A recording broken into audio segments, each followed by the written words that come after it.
Lion Nation, a pleasant hello to you out there. We are back with another edition of Coach's Corner, and the man to my right, on the left on your screen there, none other than Lions head football coach Victor Santa Cruz, who joins me again as he does every week. Coach Santa Cruz, thank you so much for taking the time to speak to me today. Yeah, Jason, great to be here. Well, I think there was a big victory that this football team had last Friday night to get that season started. And in case you have not heard, JSerra opened the season with a very impressive 35-7 victory over a highly touted, highly ranked Sierra Canyon team. Now that the dust is kind of settled, Coach, just give us your thoughts on overall performance of the team. What did you see from your vantage point that had you excited about the season ahead of you? Yeah, I think week one, you're trying to get the best evaluation you can. And when you play a number 3 ranked team in the state, you're going to be able to find out where you're at. And what we failed to discover, just, one, we're about better in the trenches. That the plan was, as from last year, is that, hey, make sure in the weight room, how we're building out the trenches. I think it did well. I think we were able to prove in the fourth quarter the fact that our offensive line was capable of really run the ball the way they did effectively. Over 200 yards rushing in the game, but I think you also saw is that they were pretty balanced, and they were, over like 230 yards of passing too. So what we've been striving for is this: create an offense that is very physical at the point of attack, but having those weapons on the perimeter that they can stretch you vertically, but also stretch you horizontally. We're trying to put a lot of tension on the defense when it comes to how they protect their core, but then how you're going to protect that deep threats as well.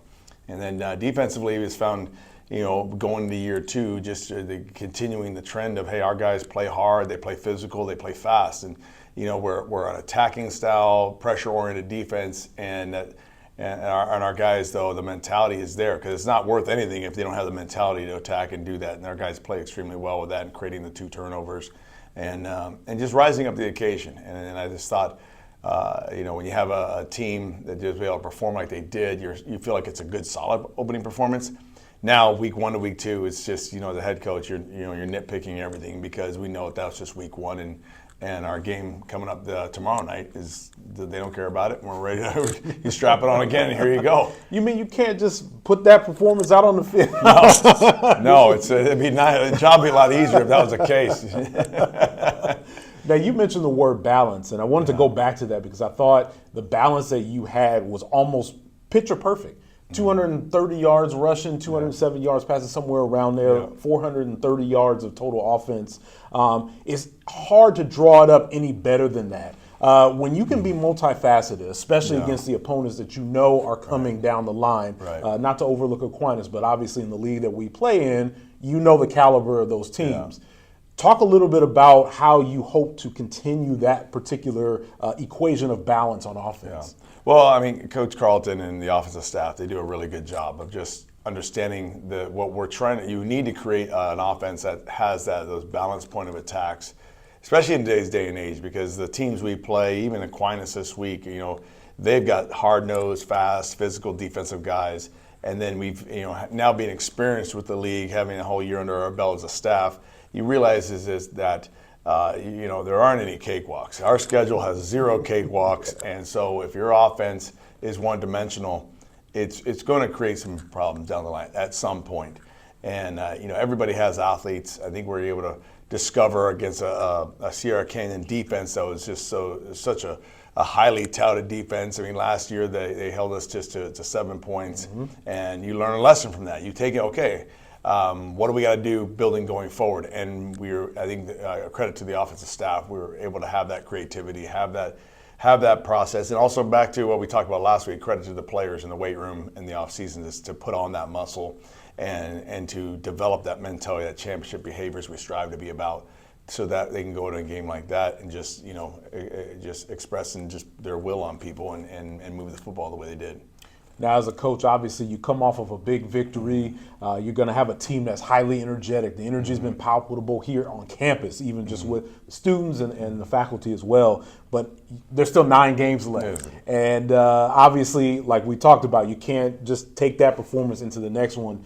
What has your message been to the team this week as you prepare for Aquinas? Well, the whole part we talked about is just faithfulness. It's not, you have to be faithful with the process. And so we're going to be all about the process.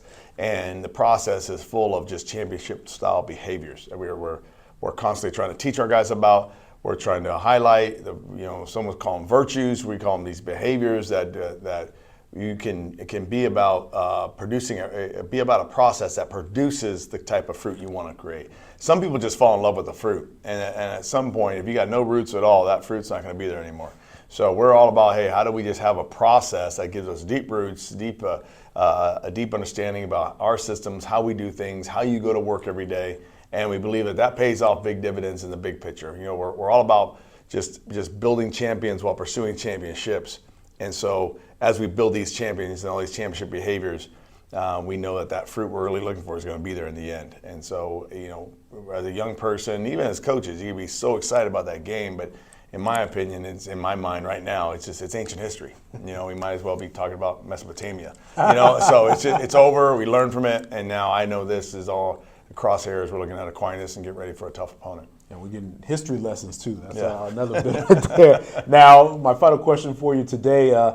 You had Aquinas here last year. JSerra was able to win that game, at least 45-13, but obviously a new year, new players, new systems, and all down the line. Now you're going on the road. And I know that is something that you've impressed upon the team about playing on the road, away from the comforts of home. Just talk a little bit about that challenge and how you get motivated, but how you get prepared to go onto someone else's field and try to get a victory. Yeah, I think that is winning on the road. It's just different. It's a different way of doing it because there's a certain different type of focus. You don't have your routines so natural. The home comforts, and so just helping a young man understand is that it's just different. It's not. The game is the game, and the field will still be the same field, and you got to go about your deal. But if you are somebody who, you need to have that home cooked meal at this time before, it isn't going to happen. And so, if you want to play in the NFL, you're going to be going on the road. So the Kansas City Chiefs, they had to win games on the road.